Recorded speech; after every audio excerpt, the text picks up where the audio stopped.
Student, easy way to learning journal achieve में आपका स्वागत है। और आज मैं आपको पढ़ा रही हूँ श्रद्धा मनु का सेकंड पार्ट, जिसके रचयिता है जयशंकर प्रसाद।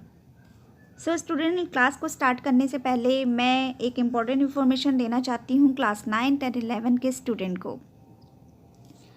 तो स्टूडेंट, आपके रजिस्ट्रेशन फॉर्म भरे जा रहे हैं और 31 अक्टूबर आपकी एडमिशन की लास्ट डेट थी। 15 नवंबर तक आपके फॉर्म भरे जाने हैं।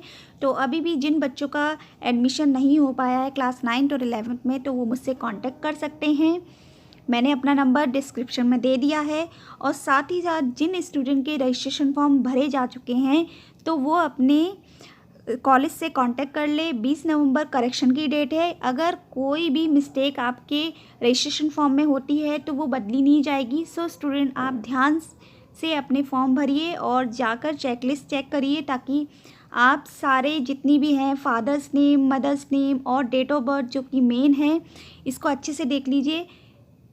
क्योंकि ये देखने से आपका जो रजिस्ट्रेशन फॉर्म है, एक यानी कि ये लास्ट टाइम है जो कि आपका रजिस्ट्रेशन फॉर्म भरा जाएगा। फिर इसके बाद कोई भी करेक्शन नहीं हो पाएगा। स्टूडेंट, मैंने अपना नंबर डिस्क्रिप्शन में दे रखा है। अभी तक जितने भी यानी कि किसी भी वजह से आपने अपना एडमिशन नहीं करवाया है, तो आप मुझसे कांटेक्ट कर लीजिए। मैं आराम से आपके बहुत ही रीज़नेबल चार्जेस में आपका रजिस्ट्रेशन फॉर्म भर दूँगी। तो चलिए स्टूडेंट, क्लास को स्टार्ट करते हैं। स्टूडेंट, लास्ट पार्ट में मैंने श्रद्धा और मनु के बारे में बताया था कि श्रद्धा जो है मनु के हताश और निराश मन को सांत्वना देते हुए वार्तालाप कर रही हैं। तो इसी पद्यांश में श्रद्धा जो है अपने बारे में भी बता रही हैं और मनु को संदेश दे रही हैं कि वो किस तरह से इस निराश जीवन को छोड़कर अपने जीवन को एक नया रूप प्रदान कर सकते हैं। तो चलिए देखते हैं इस पद्यांश को और फिर उसके बाद देखेंगे इसके क्वेश्चंस को।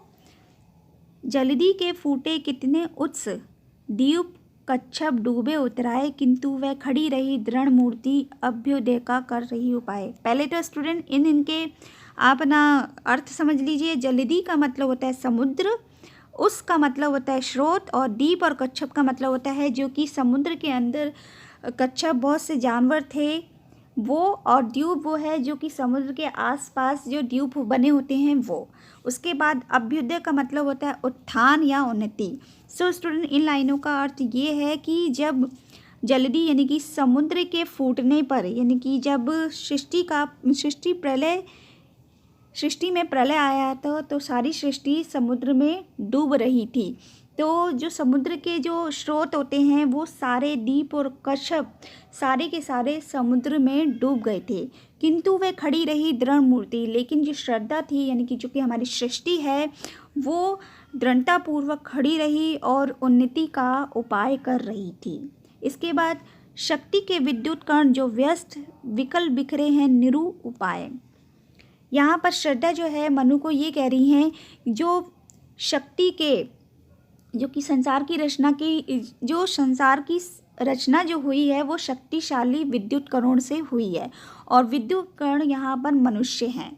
तो जब तक ये विद्युत कण अलग अलग होकर भटकते रहेंगे, बिखरे रहेंगे, तब तक ये शक्तिहीन बने रहते हैं, यानी कि विकल बिखरे हो निरुपाय। जो शक्तिशाली कण मनुष्य इधर उधर बिखरा हुआ है वो शक्तिहीन है जब तक वो अलग अलग है।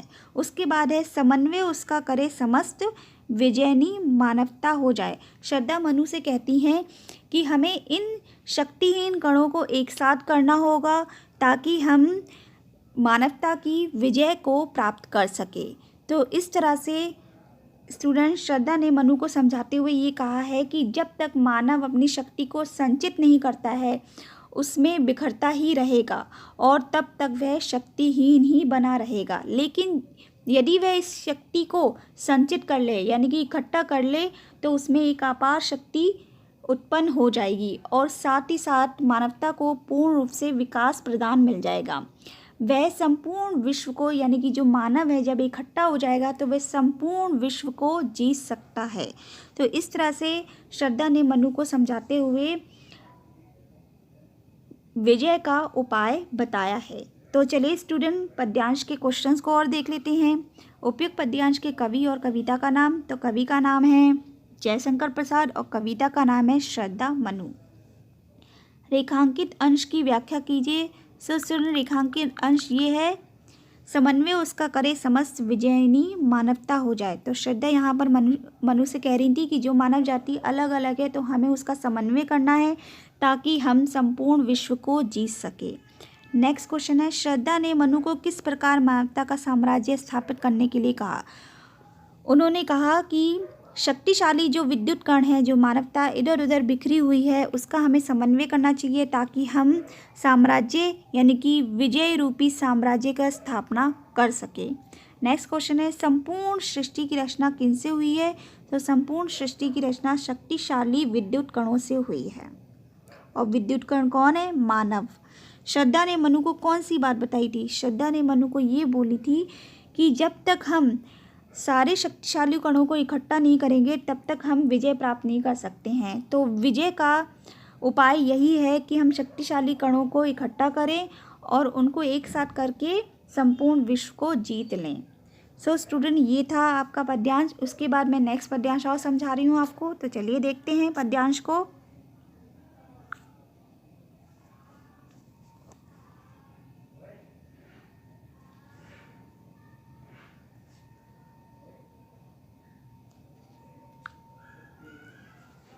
समर्पण लो सेवा का सार, सजल संस्कृति का यह पतवार। स्टूडेंट, श्रद्धा इस पद्यांश में मनु के निराश जीवन में आशा का संचार करती है और उसके सामने आत्मसमर्पण कर देती है। यानी कि वो बोलती हैं इस पद्यांश में कि तुम मुझे अपनी पत्नी के रूप में स्वीकार कर दो, मैं तुम्हारे सामने अपना आत्मसमर्पण करती हूँ। और इस आत्मसमर्पण को मैं इसलिए कर रही हूँ कि मानवता का कल्याण हेतु मैं स्वयं को तुम्हारे प्रति समर्पित करके तुम्हारी सेवा करना चाहती हूँ। यानी कि तुम्हारी जीवन संगनी बनके मानवता की सेवा करना चाहती हूँ। पतवार मीन्स होता है, यानी कि जैसे नाव को चलाने के लिए पतवार की आवश्यकता होती है, वैसे ही श्रद्धा जो है मनु की पत्नी बनकर एक पतवार के रूप में सहायक बनना चाहती है। नेक्स्ट है, यानी कि आज से यह जीवन उत्सर इसी पद तल में विगत विकार।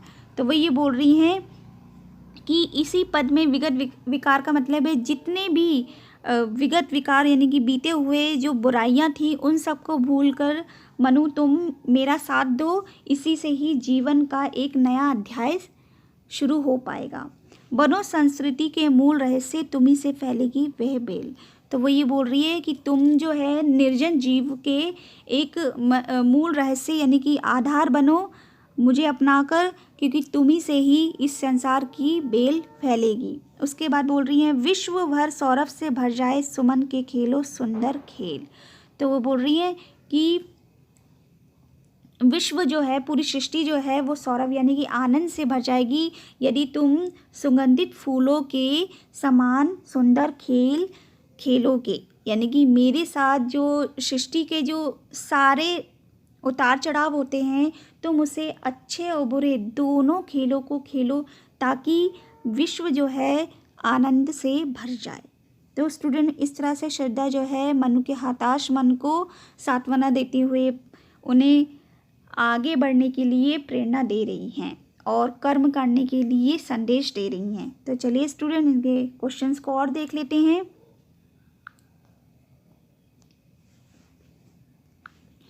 पाठ का शीर्षक और कवि का नाम आपको अच्छे से मालूम है। सो स्टूडेंट, पहला क्वेश्चन आप खुद ही करिए। रेखांकित अंश की व्याख्या। सो स्टूडेंट, मैंने ये पद्यांश आपको अच्छे से समझा दिया है तो आपको रेखांकित अंश की व्याख्या भी आ जाएगी। बनो संस्कृति के मूल रहस्य तुम्ही से फैलेगी वह बेल, विश्व भर सौरभ से भर जाए सुमन के खेलो सुंदर खेल।